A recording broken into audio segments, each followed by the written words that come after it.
Right now, somewhere in America, a senior over 60 is opening a vitamin bottle they have taken every single morning for years, completely unaware that it may be quietly working against their body instead of for it.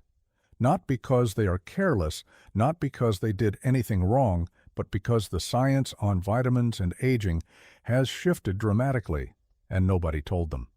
The conversation with the doctor is usually short, a quick checkup, a few prescription renewals, and out the door. The subject of supplement safety, the bottles sitting on the kitchen counter, rarely comes up. And yet, according to Johns Hopkins researchers, 70% of adults over 65 take a multivitamin or supplement regularly, spending over $12 billion a year. Some of those supplements are genuinely helpful, and we will get to those. Others, at the doses most seniors take, may be doing real harm. This is based on published research, guidance from clinical nutrition experts, and insights from leading institutions including the National Institutes of Health, the Mayo Clinic, and Cleveland Clinic's Center for Geriatric Medicine. Nothing here is a scare tactic. Everything here is information your body deserves to have. Before we get to each vitamin, understand one critical thing first. After age 60, your body processes nutrients differently than it did at 40.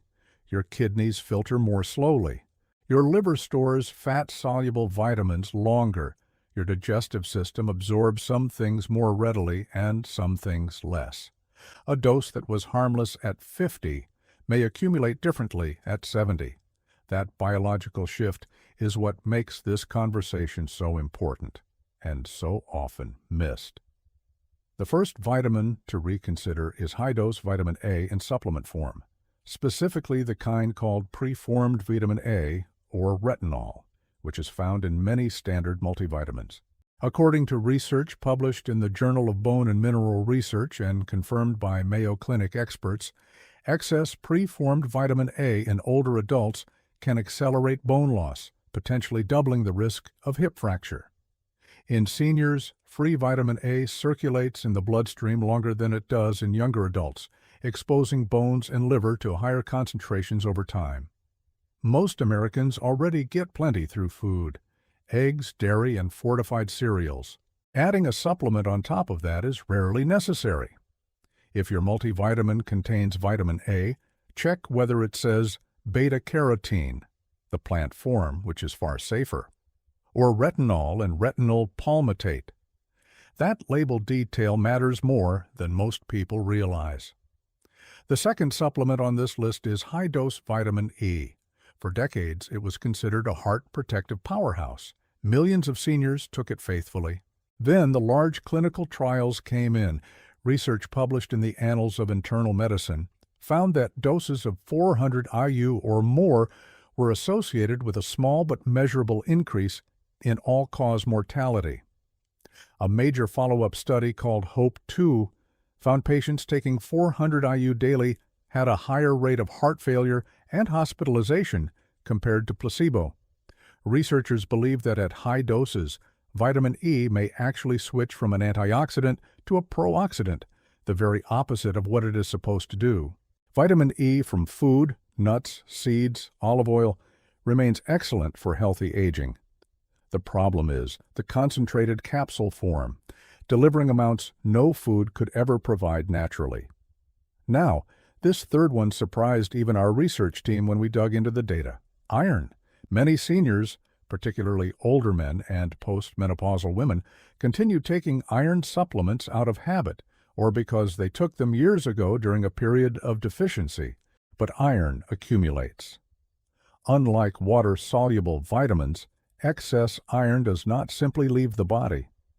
According to research in current geriatrics reports, iron overload in older adults is associated with liver damage, increased oxidative stress, and a higher susceptibility to infection. Unless a blood test has confirmed active iron deficiency, supplementation is not recommended for most seniors over 60. And here is something the supplement industry does not advertise. The FDA classifies supplements as foods, not drugs. There is no required list of side effects on the bottle, no mandatory interaction warnings. Many seniors assume that because they see no side effects listed, there cannot be any. That assumption is exactly what the research is pushing back against. The fourth vitamin to reassess is high-dose vitamin B6. It is essential in the right amount, but the gap between helpful and harmful is narrower than most realize. According to Cleveland Clinic, excess B6 can cause peripheral neuropathy, a nerve condition producing numbness, tingling, and balance problems in the feet and legs.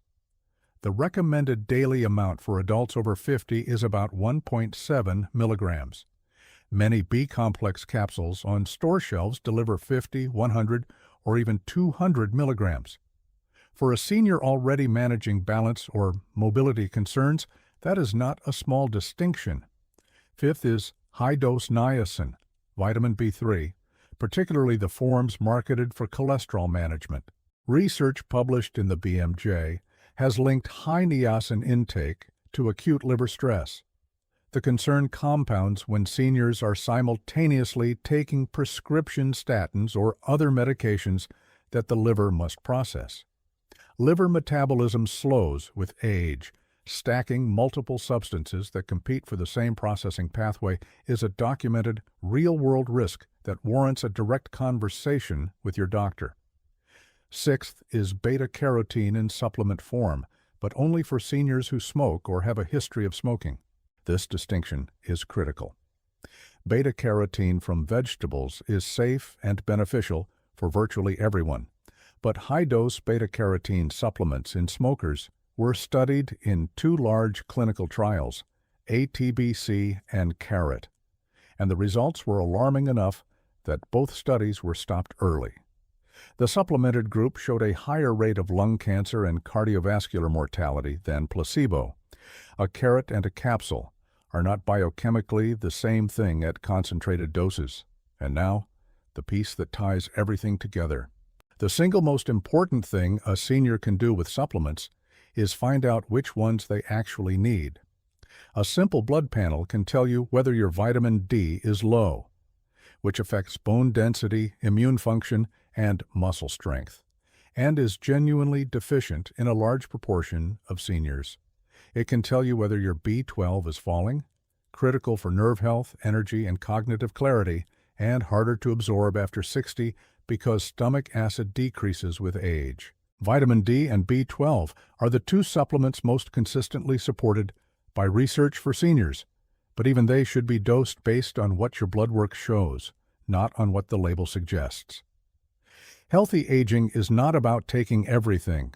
It is about taking the right things at the right dose based on what your body actually shows it needs. That one blood draw, that one honest conversation with your physician or a registered dietitian is worth more than an entire cabinet filled with supplements taken on assumption. That is the difference between supplements that quietly support your independence and energy and ones that just as quietly complicate them. If you care about aging with strength, clarity, and independence, consider subscribing.